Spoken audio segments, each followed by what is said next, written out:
Good morning, good afternoon, everyone. Welcome in truly from across the continent and beyond today. My name is Jesse. I'm here with Exploring by the Seat of Your Pants. And if you're joining us for the first time, like so many of you are today, then we are all about bringing conservation, adventure, and science into classrooms around the world.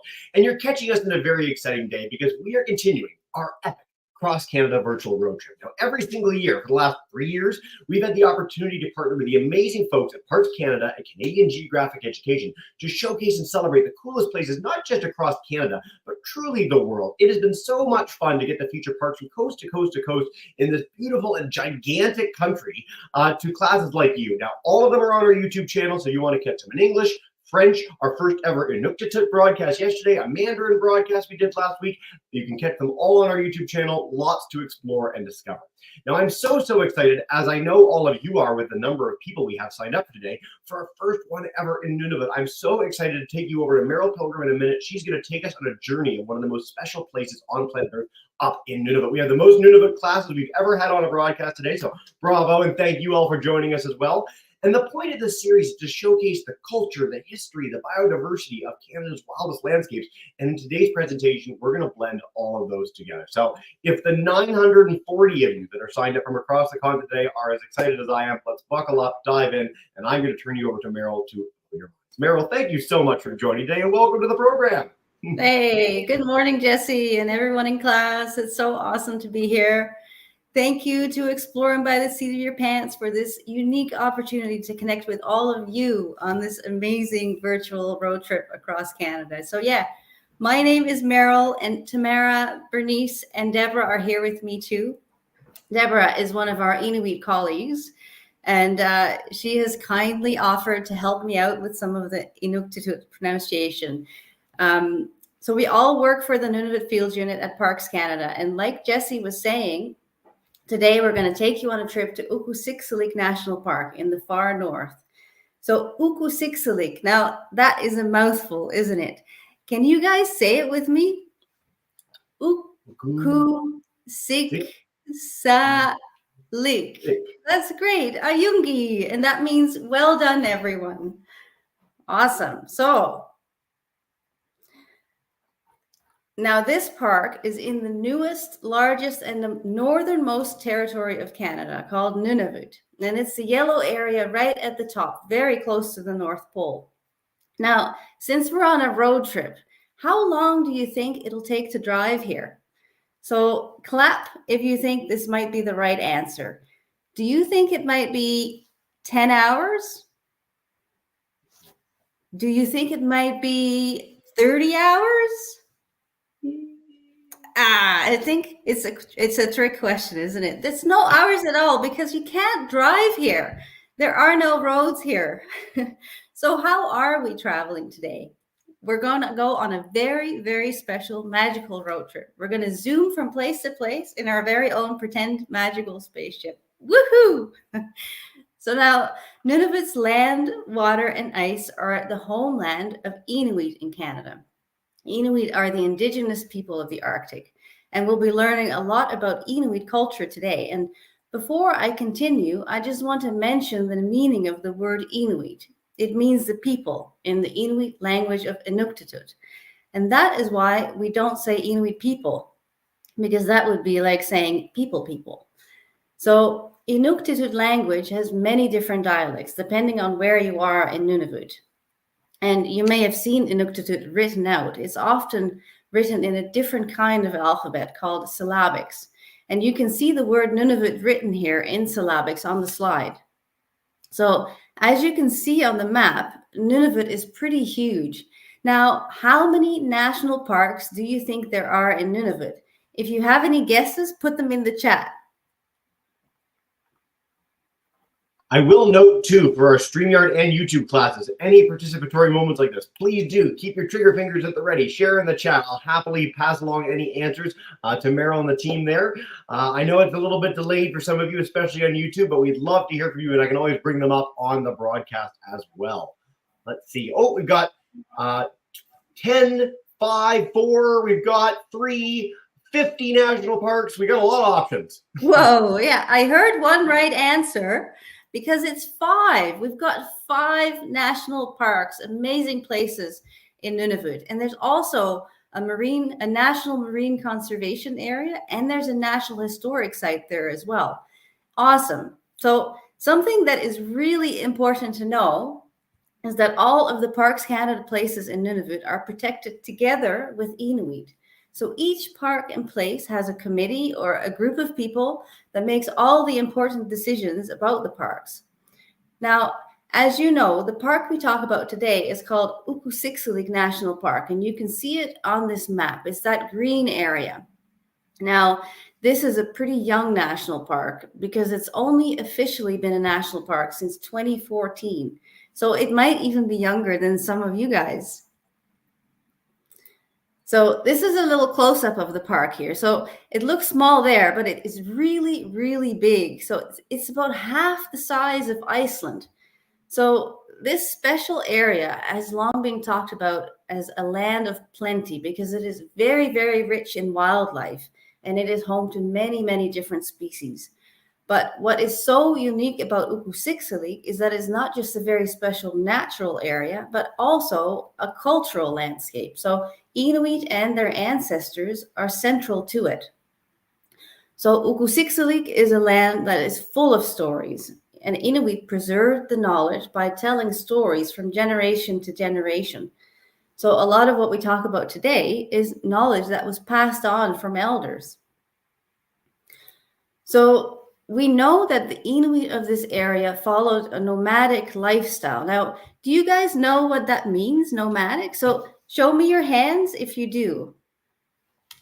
We see any hands? Yeah. Got some hands in our classes. Yeah, I know a lot of them are in our background today. We got most people don't know what it means, but a few do, and some of our YouTube friends do as well. So that's very good. Awesome. Awesome. So yeah, nomadic means that people don't live in one place, but they move around from place to place with the seasons. So they travel to different areas in search of animals for food. So people had to travel to survive. And because they traveled, Inuit lived in different types of homes at different times of the year. So for example, in the summertime, people lived in portable skin tents called tupik. So here is an example of a tupik, is a little model in the smaller picture there. You see how it's made from animal skins and it's held down at the sides by rocks. So you can see the circles of rocks that were left behind by these tents all over Nunavut. So in the winter and during travel, Inuit stayed warm in an igloo. Now, I'm guessing you all know what that is. And it's hard to imagine, isn't it, staying warm in a house that's made of snow? And think about it, this far north, there are no trees to make a nice warm fire. It's freezing cold and dark in the winter. So what did Inuit do to make light? And what did they do to keep their homes warm? Now, to find that answer, we need to talk about the name of this park, Ukkusiksalik. So Ukkusiksalik is an Inuktitut word that means where there is soapstone. So this word was chosen as the name for the park because of the type of stone that can be found in the park. So this stone can be used to carve pots and the qulliq, which is an oil lamp that has been essential to Inuit survival. So this is what a qulliq looks like. And it was one of the most important items for Inuit to survive. So these lamps were used to light and heat their homes. They were used for melting snow, for cooking, for drying clothes. And as you can see in the picture, it kind of looks like a half circle with a dip in it. So you know how a candle is made of wax and it has a cotton string in it right there, right? It's called a wick. So the qulliq works in a very similar way. So the qulliq is filled with oil, which is uksuk in Inuktitut. And it was usually seal oil, but nowadays people use cooking oil too. So Inuit then collect Arctic cotton, saputi in Inuktitut, and that is the plant of the picture. It's very, very soft and fluffy. You might have seen it. And so they lay the Arctic cotton right on the edge of the lamp, like in the picture, and that is the wick, just like the candle. So the wick gets soaked in the oil a little bit, and then it gets lit. That's pretty awesome, isn't it? So it's really surprising how well the qulliq warms up an igloo in the cold and dark winter months. So Nowadays, people still light the qulliq, but usually it's at the start of meetings or ceremonies, and it's still a very, very important cultural activity that's being passed on from generation to generation. Some of the kids that are calling in from Nunavut might even know how to light a qulliq, I'm guessing. So depending on the season, Inuit travel to different areas where they could hunt wildlife or harvest berries, for example, like the girl here in the picture. She's got lots of crowberries. So Inuit lived their lives like this right until the 1960s, which is when Inuit began to settle in communities.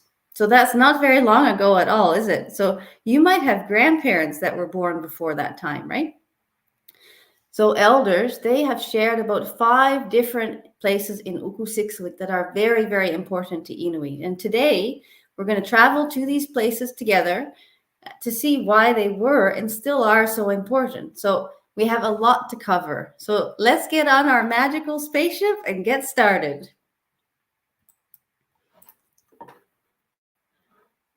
So get your seatbelts on. The first place we are visiting is the Ukkusiksalik River. And this is an important place in the summertime. So what do you think makes this river so important in the summer? I'll give you one hint. You can eat it. And another hint, it swims. What do you think? Yeah, I'm guessing you know, hey? It's fish. So several families lived near this river in the springtime and in the summer and early fall. And this was one of the last inhabited places in the park until 1968. So there are many people that still have memories of living in this place. So in this place, Inuit fished for Arctic char, which is tarjongmioktak in Inuktitut, right, Deborah? Did I get it right? Tarjongmioktak. You said it. Thank you. So this is what an Arctic char looks like. So David Tujuk is Deborah's brother, and he's holding a nice Arctic char fish here, and it's very, very similar fish to salmon because it's from the same fish family. So Arctic char is still a very important food for Inuit all over Nunavut, and it's eaten fresh, dried, and smoked. And sharing the food is a very important part of Inuit culture. Now, Arctic char is so, so tasty. If you wanted to say that in Inuktitut, you would say mamaktu. That's like saying yummy. Can you say that with me?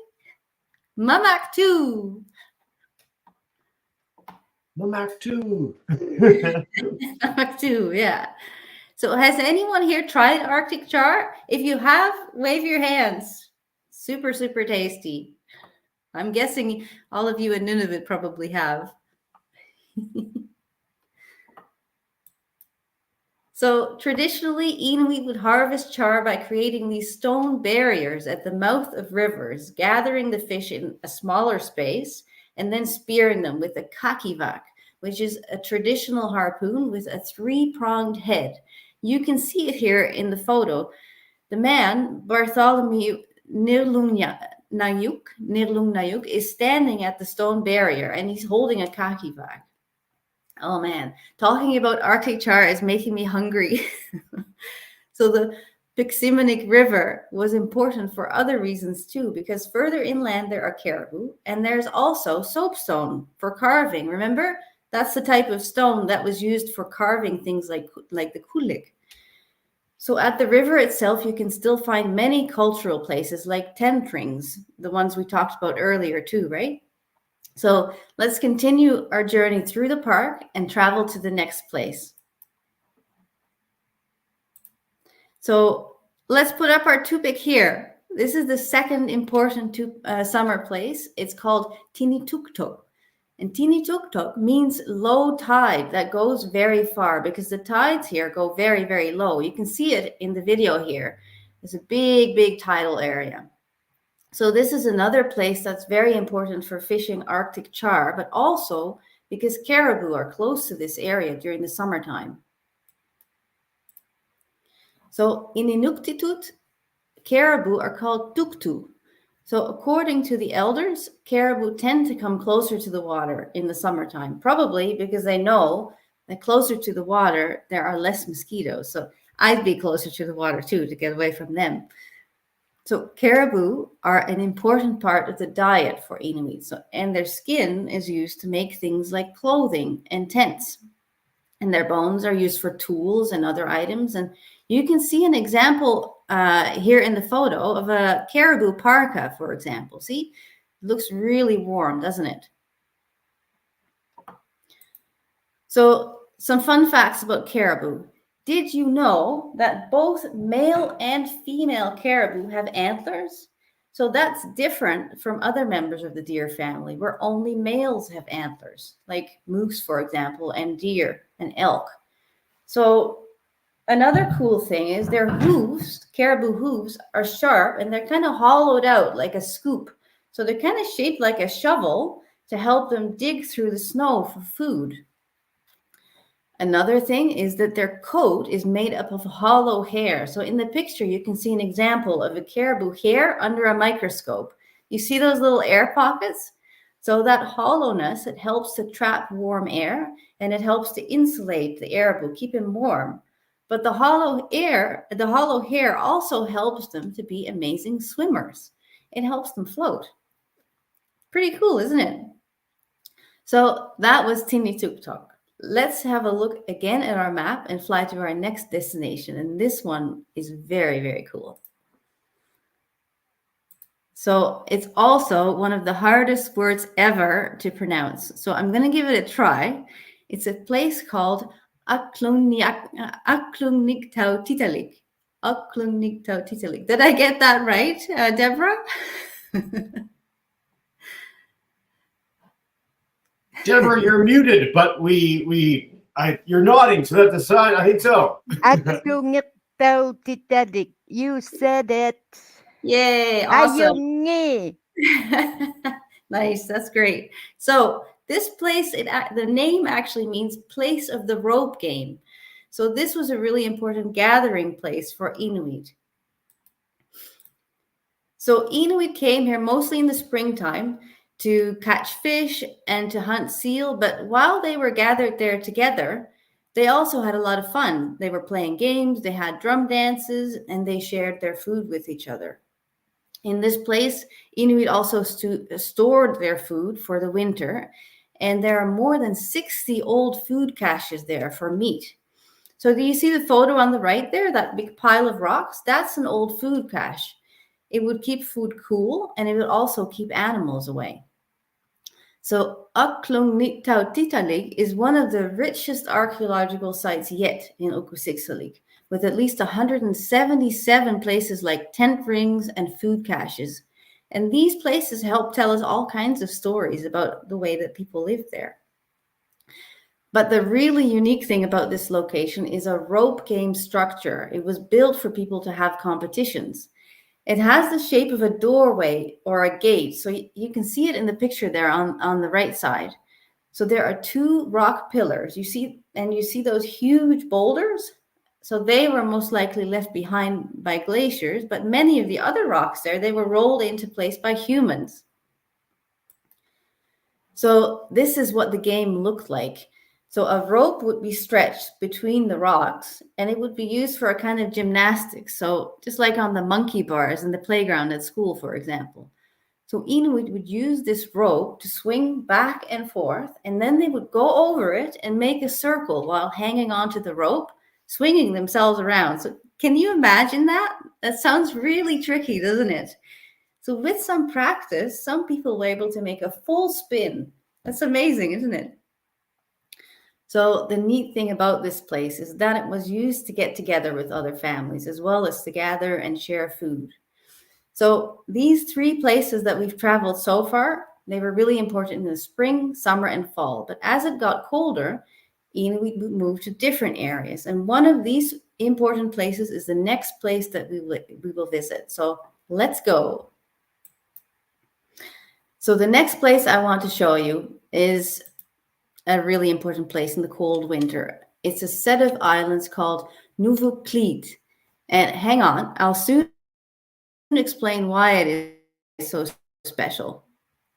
The name means becomes a point, and it's named after the point of land that's opposite to the islands. And like I said, Inuit traveled there in the winter. Now, as you all know, the Arctic is very, very cold in the winter. So imagine in this picture, it's all snow and ice. It gets so cold that the sea freezes. The sea ice gets so thick that you could drive a truck right over it. Wow, that's amazing. So it's normal for you guys in Nunavut, but for everybody down south, that's pretty special. So many people use the sea ice as a way to travel by snowmobile, for example. But a long time ago, people didn't have snowmobiles. So how do you think Inuit traveled across the sea ice for these long, long distances? What do you think, Jesse? Any thoughts? Ooh, let's see. If anyone wants to chime in, you're more than welcome to. Nothing quite yet, Meryl. So if you want to take us away, we'll keep going from there. Skates. We've got skates as our first option. Nice. Any YouTubers? Let's see. Nope, nothing quite yet.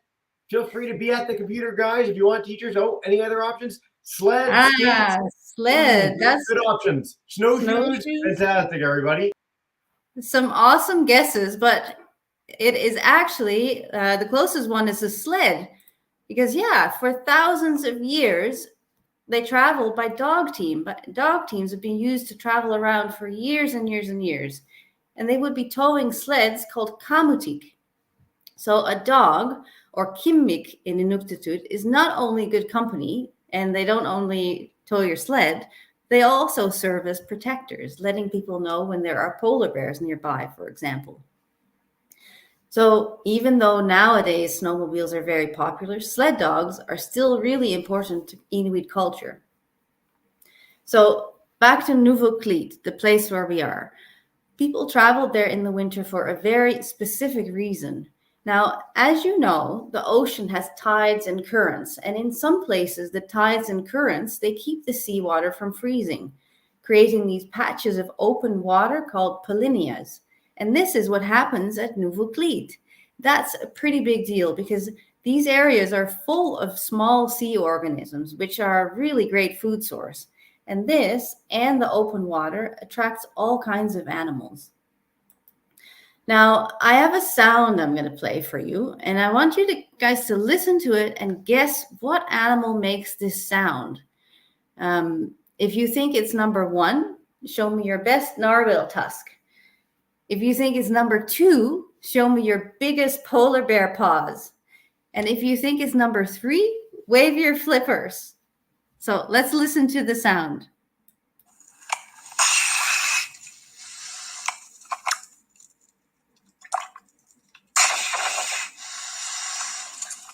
Did you all hear that? We sure did. Let's see. Let's see what people think. If you want to play it again. Yeah.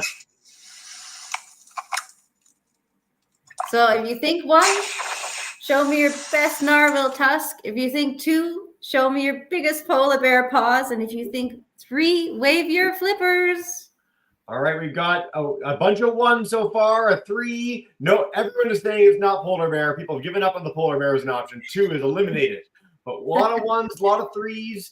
Let's see. We got, our class is 1s. A lot of 1s. People really think narwhal, it seems to be. 3. Yeah, it's about equal. It's getting equal. Errol, tell us. Okay, I'll give it away. So the answer is number 3. This is the sound of a seal or a nuttik in Inuktitut. And the sound is the seal breathing through a hole in the ice. So they normally use their claws to claw out breathing holes in the sea ice. But because of the open water at Nuulluaq, they don't need to. And this is why they love this place so much. They can just relax and get in and out of the water when they want to. So the seal is one of the things that draws people to this area because seals have very healthy meat and very warm fur. For clothing, like these mittens, they're so warm. So there's someone else who visits this area for the same reason. He also likes seal. And that is the polar bear. Where there are lots of seals, there are bound to be lots of polar bears because seals are the polar bear's favorite food. Nanuk is the Inuktitut word for polar bear. So something that I thought was kind of fun to know about polar bears, and some of you might already know, is that polar bears actually have black skin. Take a look at their noses in the picture. And their skin is covered in see-through hair that lets the sun shine through to warm their skin. And their hair is also hollow, just like that of the caribou. So it keeps them nice and warm, and it also makes them excellent swimmers, just like the caribou. That's pretty cool, isn't it? So, wow, we've traveled a long way already, but there's one last place I want to tell you about. Let's travel to a place called Tasiuyak. So in late winter and early spring, caribou would come closer to the shore near the sea ice. And that's when people would traditionally visit the Tasiuyak area. But sometimes people were at Tasiuyak in the summertime too, to hunt caribou. But about 100 years ago, things changed. So across Europe, way on the other side of the world almost, people wanted to buy fancy hats and clothing. And there was less and less supply of fur there. And that's why people started the Hudson Bay Company. Now, you can see where it was on the map. See those little tiny buildings in the picture there? So the company started to take advantage of the fact that there was so much fur in North America. So they traded with indigenous peoples like Inuit for furs, and they sold the fur to the British. Now, beaver pelts were the most popular, but in 1920, the company started building posts in the Arctic to be able to get furs from the Arctic fox, or tiriganyak. Tiriganyak. Did I get that right, Deborah? That's another tricky one. Tiriganyak.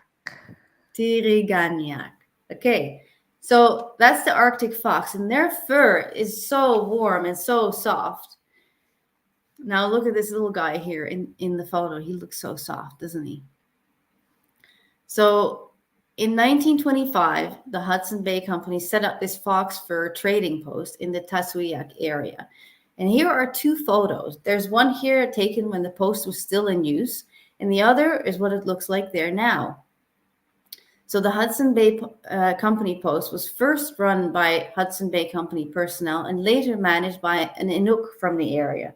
And his name was Ikunyanuk.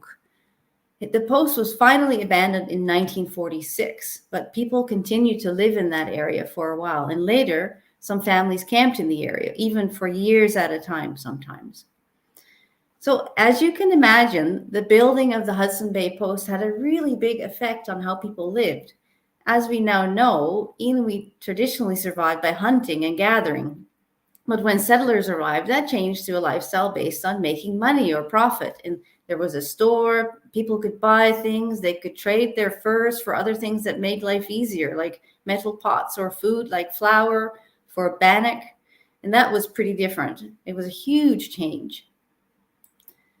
So today, community members from the nearby communities of Nauyat, Rankin Inlet, and Baker Lake, they travel to the Ukkusiksalik area regularly to live on the land, to harvest the rich wildlife, and to enjoy the beautiful scenery, of course. So in the future, it's hoped that Inuit would also guide people who wish to travel to and learn about Ukkusiksalik. So Parks Canada and Inuit work together to protect this special place and the cultural places within the park, the land, the sea, and the wildlife. And as we do that, we learn more and more about it. And there's so much more to talk about, but we're running out of time. So let's park our spaceships. That was quite the trip. So thank you to everyone who joined us. And we hope that you learned a lot today about what makes Ukkusiksalik such a special place. And perhaps we'll see you again next year for another trip to Nunavut. Ayungi, and that means well done, everyone. Oh, well, thank you so much, Meryl, Deborah, for coming in with the pronunciation help, Mara. We're going to dive in with our questions now. So we might need some backup assistance. Meryl, you're going to be on camera with me for most of the time, but just so nice to have the whole team here. You guys rock so much, and it's been a real pleasure having you on. We're going to dive in with questions, a whole bunch of YouTubers, so get ready. We'd love to hear from you. Viola, Desmond, I'm going to head to you guys first. If you want to unmute your mic, we can come to you for a question to kick us off. Our science kicker attack class, if you guys want to unmute your mic as well, just flip those microphones and cameras on. We'll take as many as we can over the next 10-15 minutes. But Viola, Desmond. Hey guys, great threes. Welcome in. Hi. Hi. Hello. All right, Daniel, do you want to bend down and ask your question about the homes? My friends, we're unmuted now. Okay. Ask your question. When they moved, what happened to their home?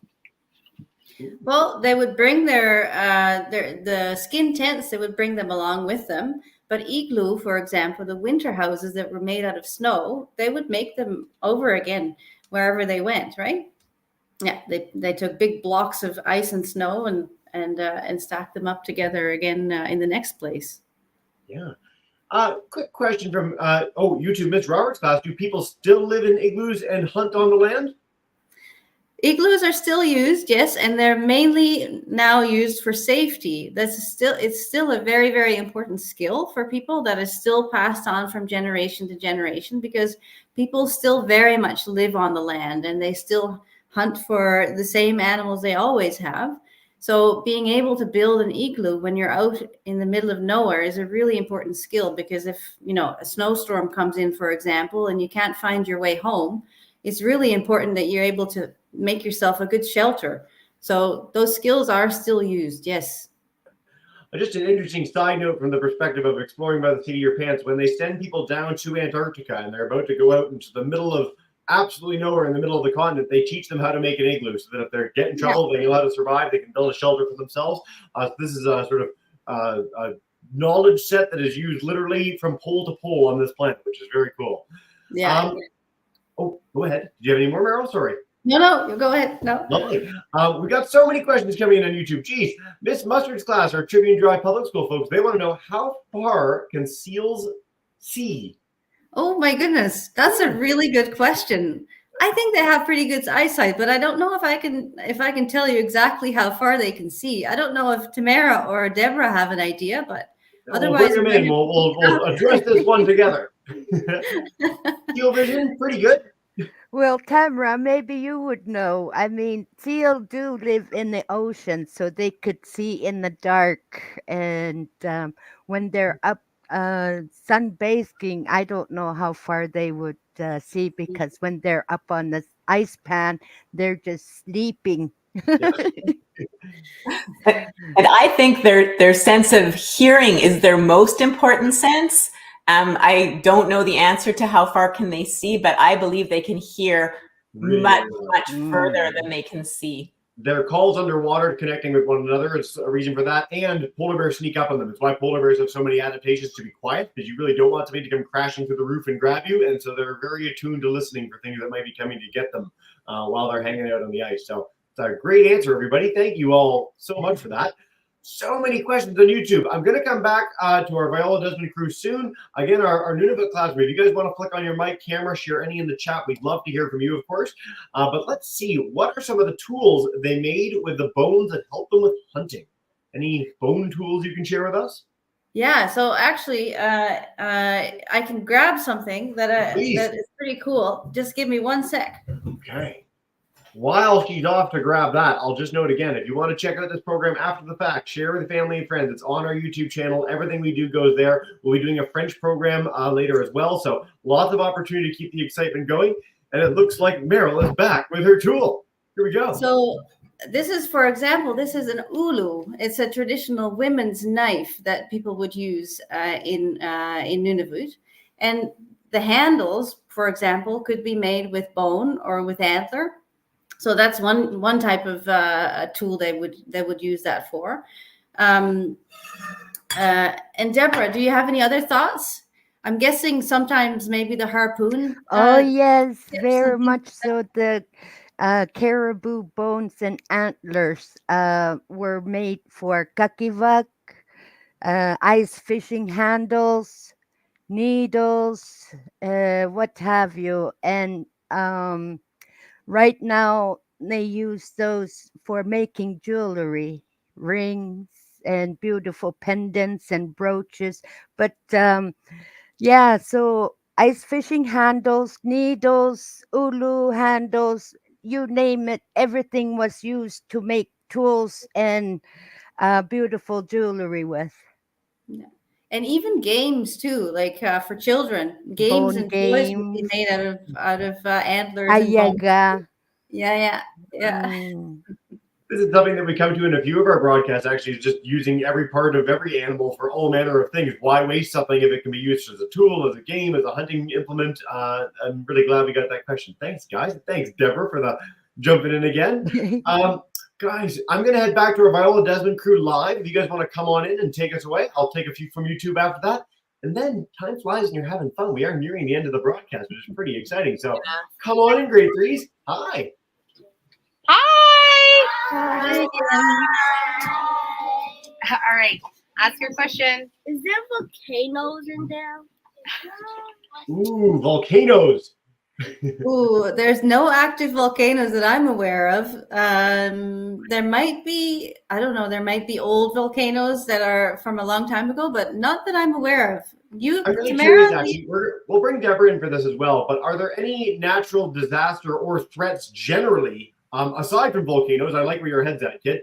But anything that would be a danger, something that you need to worry about out on the ice? Maybe it's climate change, Not maybe it's... that I know of. Not No. in Ukkusiksalik National Park. Not in that area. But maybe Iceland. They have geysers over there and hot springs. But in Ukkusiksalik National Park, there is no volcanoes. There you go. You know what? Get in your magical spaceship, guys, and head up there because you don't have to worry about geysers, volcanoes, anything. You're so much safer than you are in other parts of the world. This is why we have you on for Parks Canada today. Very cool. Thank you for that, Deborah. We're going to take a few more from our YouTube friends. Let's see. How would you traditionally wash clothes and pots? Would you heat water with the oil lamp? Yeah. So you would use the qulliq to melt snow, for example. Yeah. So you would use that for drinking water, but you could also use snow to clean your pots and pans as well. Yeah. Great follow-up to this. So Miss Mustard class wants to know, what self-defense tools do you have if animals attack people? So a polar bear is probably specifically what we're talking about here. If you're in danger, you're up there, is there anything that you have as a defense mechanism outside of sort of modern day weapons that we would use if we went up in a situation like that? Yeah, so modern day weapons for sure, of course. But back in the day, Deborah might be better at answering this question, but I'm guessing harpoons would probably be a defense mechanism. You know, the big long sticks with the sharp points on the end. And if a harpoon, that's right. And then there's knives and bow and arrow, that were made of the caribou bones and antlers, back then to defend themselves. They would use knives, harpoon, or bow and arrow. Yep. I'm really, and one thing that we didn't address in that question, but obviously, like all people around the world, the goal is to not put yourself in a situation where you're likely to be attacked by a polar bear. Good preventative maintenance, go in groups of people, don't wander around in places where you're likely to be attacked. Those are all good things. It's not a situation that anyone wants to run into a polar bear out on the ice at any given time. So great question, guys. True. For both of you, we're going to take just one more question before we wrap up. Let's see what we'll bring in. Deborah, I'll leave you on screen with us because it's just, we know we were coming back to you probably. The rock barriers we talked about in the river, is there a timeline for how long it takes to build them, or?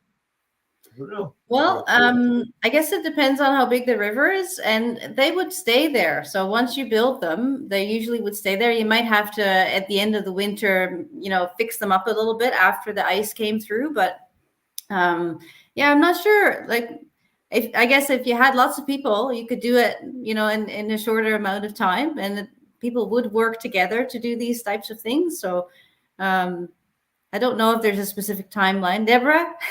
There's no timeline. Once you set up a rock barrier, like a suputi for fishing weir, then it stays there. Once you set it up, it stays there. Just keep it maintained over time, and then you're set for life. Beauty. I like that many hands make light work as a sentiment that was introduced into that answer. So thank you for that too, Meryl. Ladies, before we wrap up, is there any final message you want to share with us about this really, really special place? It's been such a pleasure and privilege having you both on for all these great answers. Is there anything you want to leave us with before we bring in our classes to say thank you and farewell? Well, I think like like you can see, it's a really, really interesting place, and we still have so much more to learn about it. It's just one of these places where it just keeps giving, and it keeps getting more and more interesting. So who knows? We might have another chance to talk about it at some point with all of you. That would be awesome. Yes, Ukkusiksalik. Inuktitut words are very hard to pronounce because they're guttural, nasal, and some around your lips. So keep practicing Inuktitut syllabics. Meryl that very good pronouncing Aklungit daw titalik, qulliq, tiriganiak, ikungayok. These are very hard words. I hope you learned some Inuktitut words too. Well, I certainly did, and I'm going to recommend again, if you want to learn those words, you can listen back on the YouTube broadcast and catch them anytime you want. It's a resource for you forever, and I can say that we would absolutely love to have you back anytime here at Exploring by the Seat of Your Pants to share even more stories with our community of teachers. As we do to wrap up every broadcast, I'm going to bring in our live Viola Desmond class to say a big thank you and farewell. Have a wonderful day, kids. Thank you so much, and bye for now, everyone. Thank you. Bye.